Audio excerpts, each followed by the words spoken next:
There are no Shieldmaidens in Tears of the Wolf, at least not at the time the book takes place. I know pop culture is kind of obsessed with the Viking Shieldmaiden warrior woman archetype right now. I was looking at other Viking-inspired fantasy romances and I realized that Shieldmaidens are kind of expected in the genre, but I wanted to explore something different with Brenn. I'd been reading about Mandai Katen, or Mandai the Wise. Mandai was a Mongol empress who very much embodied both warrior and motherly ideals, but who, despite her military, dynastic, and political success, is pretty much unknown in the West. Mandai led thousands of warriors into battle, restored the ancestral Mongolian homeland, and almost single-handedly saved the bloodline of Genghis Khan from extermination. Like, some Mongolian people have called her Genghis Khan reincarnated, like that's how badass she was. But Mandai was also very conventional in many ways. Being a wife and mother defined much of her life. Mandai had 10 children, 8 of them with her second husband, Dayan Khan. Her partnership with Dayan seems to have been a really good one, especially for a political marriage.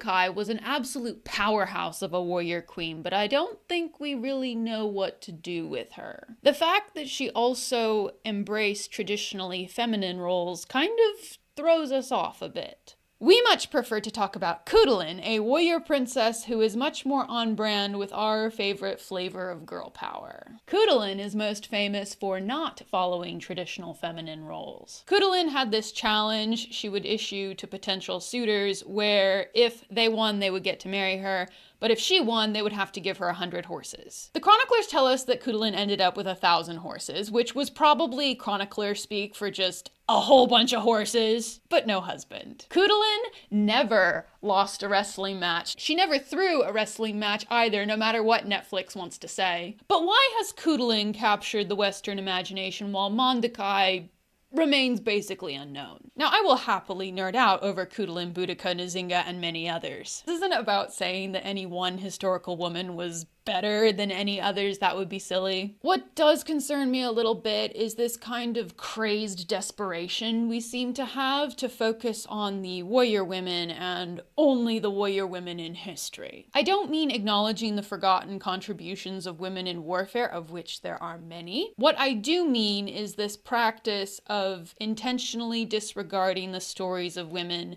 whose main accomplishments were nonviolent. It oftentimes seems to me that we want to talk about women who did everything that men did, but that kind of misses the point. If we limit our discussion of women in history to women who took on traditionally masculine roles, we've done nothing but relabel misogyny.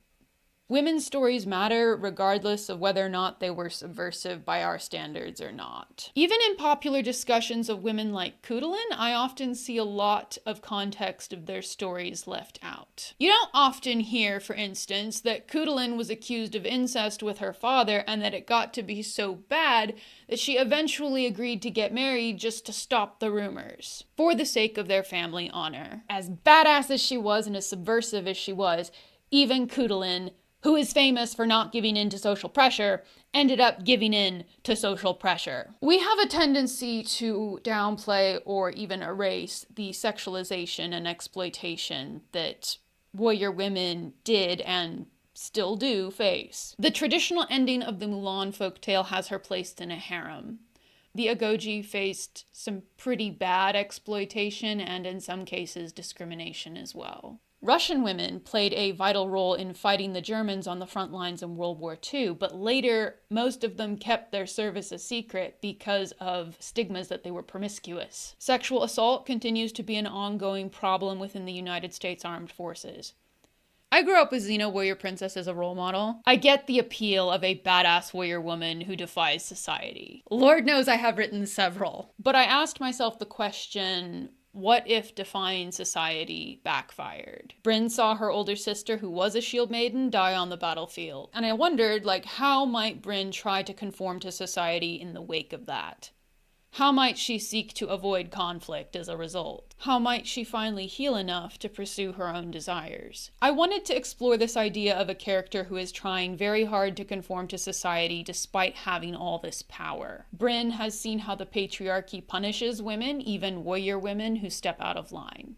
She has also seen what violence does to people, what it does to families, and she doesn't want any part in that. Brynn is a character who hates violence, but is very good at it. She's deeply fascinating to me, and I can't wait for you all to meet her in Tears of the Wolf, releasing to the general public on February 21st.